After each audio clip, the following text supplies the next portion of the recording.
Bonjour à tous, infiniment heureux de vous retrouver pour partager avec vous le Chitatu du jour. Aujourd'hui, nous sommes le Yom Sheni de la Parashat Ekev.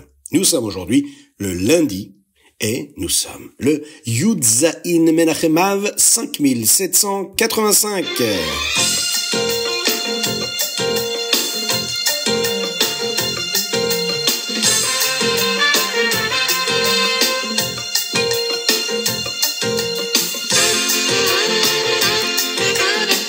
Et nous sommes ensemble pour partager le Chitat du jour et nous allons commencer par le Chumash, Parashat Ekev, le Sheni. Moshe Rabbeinu s'adresse au Béné Israël. Oui, il les prépare à entrer en Eretz Israël et leur rappelle que toutes les bénédictions, toutes les brachot qu'ils recevront proviennent d'Hachem et que sans souvenir les aideront à conserver le mérite, le zechut de vivre en Eretz Israël.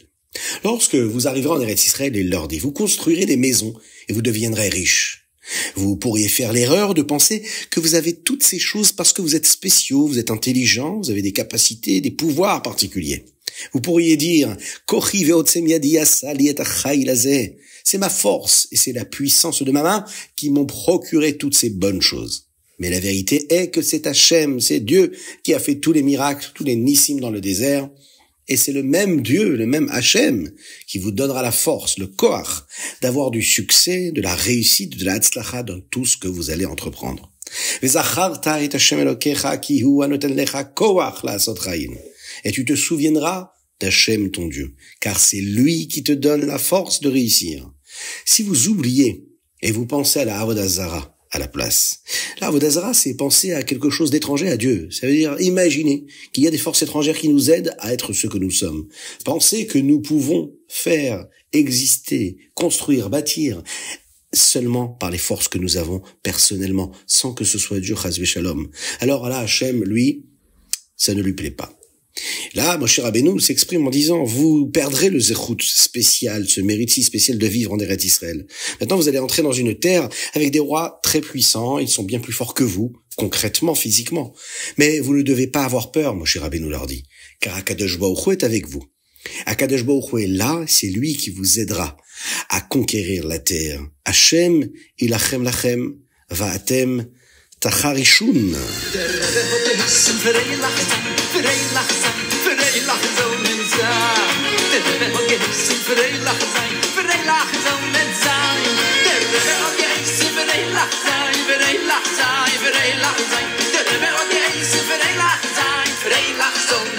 Teilim, aujourd'hui nous lisons du 83 au 87, du Pegimel au Pezaïn.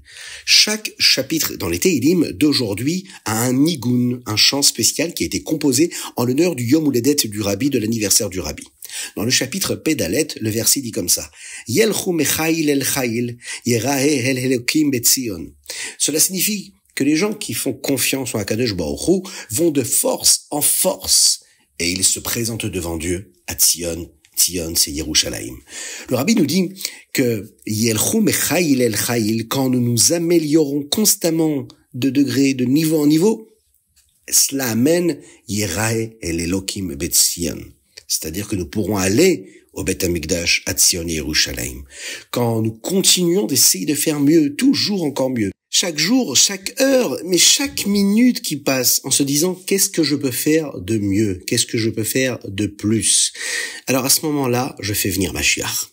La Chassidut dit qu'une nouvelle vitalité, une nouvelle chayut d'Hachem arrive dans le monde, non seulement chaque jour, mais chaque heure. Lorsque cette vitalité arrive, nous avons encore plus d'opportunités de grandir dans le judaïsme, dans notre attachement à Kadosh Baruch Hu. Nous devons nous assurer d'utiliser cette nouvelle énergie pour toujours en faire, encore, et toujours plus.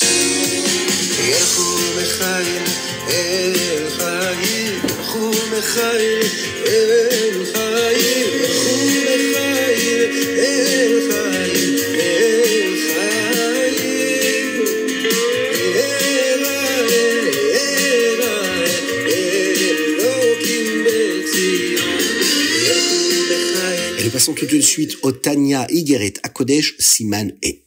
Nous apprenons aujourd'hui comment la Tzedaka fabrique le nom de Dieu. Qu'est-ce que cela veut dire?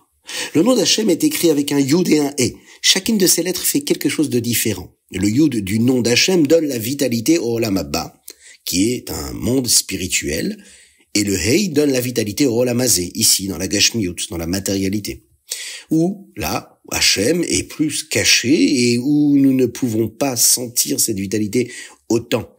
Au début, il n'y avait pas de juifs, il n'y avait pas cette vitalité-là qu'Akadosh Baruch Hu pouvait donner. Hachem donnait cette vitalité-là sans que personne ne fasse rien. Mais après la création d'Adam Arishon, et surtout après que le Ham Israël soit devenu le peuple qui a été choisi par Akadosh Baruch Hu, pour le représenter ici-bas sur terre, pour apporter la lumière à l'humanité, pour transformer ce monde et faire de ce monde un lieu où Dieu peut résider, et il a donc besoin de nos mitzvot pour pouvoir donner la vitalité au monde dans lequel nous vivons. Quelle mitzvah a particulièrement cette force pour qu'Hachem donne cette vitalité au Hei du nom de Yud Ke Vav Ke, afin que le Olam Hazé, ce monde-là, puisse exister? Eh bien, c'est la mitzvah de la tzedaka. Parce que lorsque nous donnons de la vitalité à une autre personne, parce que nous lui donnons de la tzedaka, eh bien, Hachem aussi lui donne de la tzedaka. Il donne la vitalité au monde. Donc, on reproduit ce qu'Akadosh Baruch Hu fait quand lui nous donne cette vitalité, quand nous donnons la tzedaka, et le fait que nous donnions la tzedaka à Akadosh Baruch Hu comme par mimétisme, si l'on peut s'exprimer ainsi, lui aussi continue de donner, encore et toujours donner.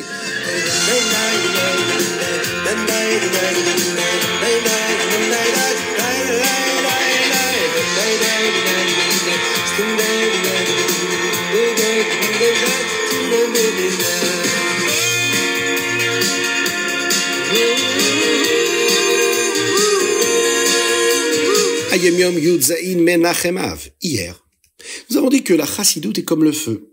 Pourquoi? Le Tzemar Tzedek a expliqué que le feu est chaud. Il a beaucoup de vitalité, beaucoup d'énergie. La chassidoute, c'est comme le feu car il donne la vitalité à la Torah que nous étudions.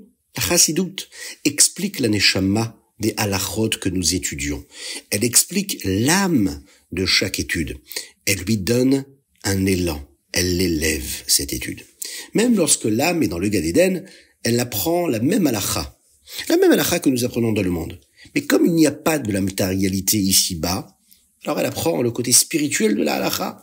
La chassidoute nous enseigne le côté spirituel des halachot. Et quand un juif sait que son âme apprendra la même chose, la même halakha dans le Gan Eden, que ce qu'on est en train d'apprendre et ce qu'elle est en train d'apprendre maintenant, alors ça lui donne une énergie, une vitalité, une lumière très très spéciale. C'est pourquoi la chassidoute est comparée au feu. Car lorsque nous étudions la Torah, on allume un feu dans notre âme et nous apportons de l'enthousiasme, de la joie véritable à notre apprentissage.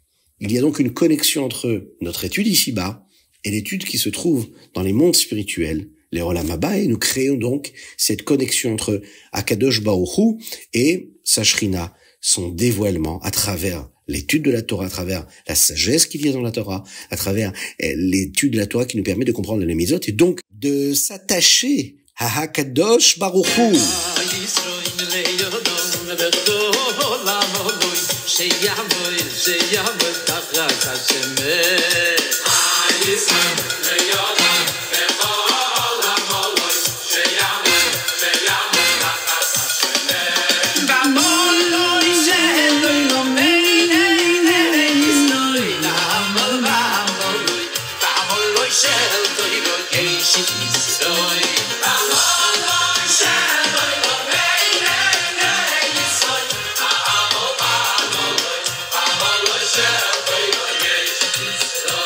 Rambam Milchot Maaseh Korbanot, dans le Rambam d'aujourd'hui, nous en apprenons plus sur les promesses d'apporter des korbanot et sur le fait de ne pas apporter des korbanot en dehors du Beth Amikdash. Dans le Perek Tetzaïn, on nous parle d'une personne qui parfois peut faire la promesse d'apporter un certain type d'animal pour un korban. Que se passe-t-il si elle veut ou qu'elle doit changer? Il y a des moments où nous sommes autorisés à le faire différemment de ce que nous avons dit, mais d'autres fois où nous ne le pouvons. Lorsque l'on décide et qu'on a choisi un type d'animal à offrir, on ne pourra pas changer.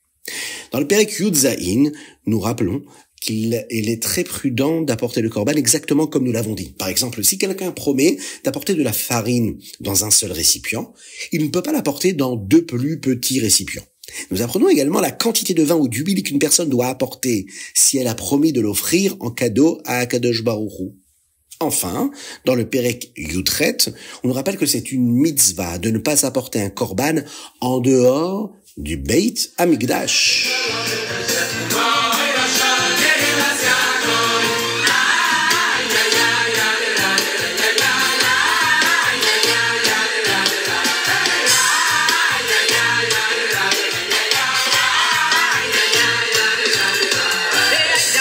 Alors nous sommes prêts à accueillir Mashiach, donc il faut étudier les sujets du roi Mashiach, de la Géoula.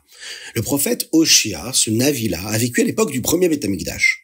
Le Ham Israël à l'époque d'Oshia ne suivait pas Akadosh Baruch Hu, ne suivait pas le chemin de la Torah, il servait malheureusement la Avodah Zara. Il n'écoutait pas Hachem. Dans le premier chapitre d'Oshia, le Navi réprimande le Ham Israël parce qu'il n'est pas resté assez fort dans le service de Dieu. Dans le second chapitre, nous voyons qu'Hachem aime toujours le Ham Israël, quoi qu'il arrive. Et nous verrons cet amour révélé à l'époque de la Géoula.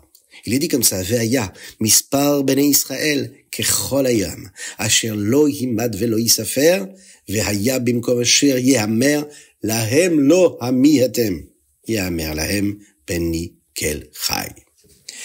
Le nombre d'enfants d'Israël sera comme le sable de la mer, qui ne peut être mesuré ni compté. Et au lieu de l'endroit où il sera dit, vous n'êtes pas mon peuple, il leur sera dit, enfant du Dieu vivant. Dans un court mamar du Admor HaZaken, ce verset est expliqué comme ça. Le mot que le Passouk utilise ici, pour dire au lieu de, c'est bimkom.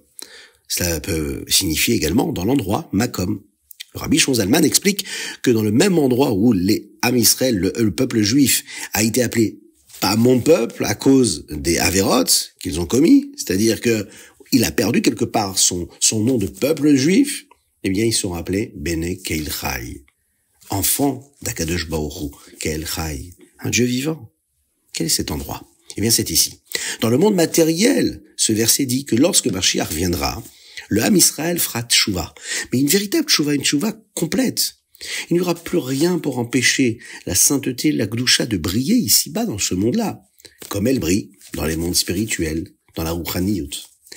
Grâce à cette tchouva-là, nous pourrons voir Hachem dans ce monde matériel de la même manière qu'Hachem ne peut être vu aujourd'hui que dans le Olam Hatzilut. Ce monde d'Hatzilut qui précède tous les mondes de Bria, Yetzira, Asiya, le monde d'Hatzilut où l'essence même de Dieu se dévoile sans se dévoiler. Il n'y a que Dieu dans ce monde-là, mais il y a la possibilité d'une autre existence, à savoir celle de générer, de créer, de donner la possibilité à d'autres forces d'exister. Et là, dans ce monde-là d'Hatzilut, il y a les 10 forces, les 10 kochot, les 10 spirot, mais qui sont là dans un potentiel d'existence. Elles ne se façonnent pas, elles n'existent pas à travers ce qu'elles vont donner, mais elles existent à travers le dévoilement de Dieu.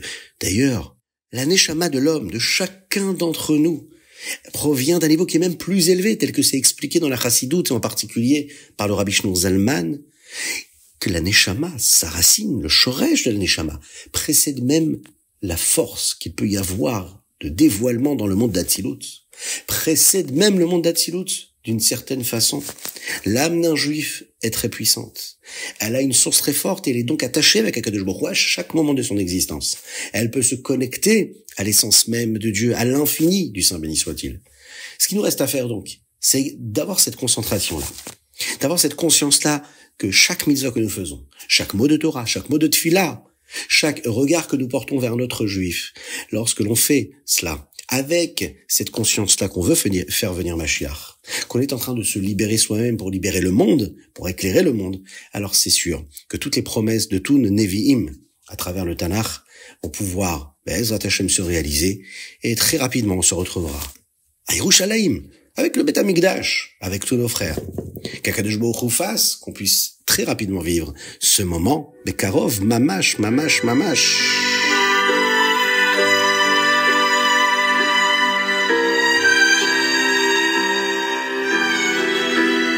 C'était donc notre Ritat du jour. J'espère que vous avez passé un bon moment. Partagez-le avec vos amis. N'oubliez pas de vous investir pour la diffusion du Ritat du jour, que chaque personne qui a pu l'écouter puisse encourager une autre personne à écouter le Ritat du jour, à s'inscrire, à rejoindre notre groupe, pour que nous soyons encore et toujours plus à travers cette étude-là du Ritat.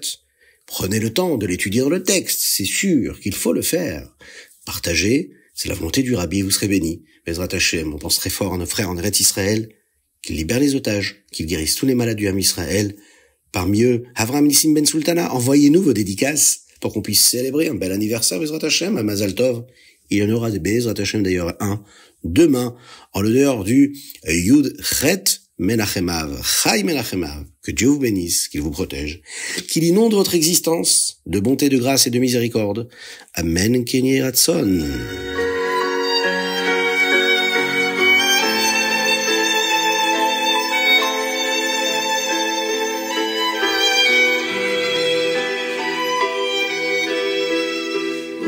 Sayo, Oy, Zeiro.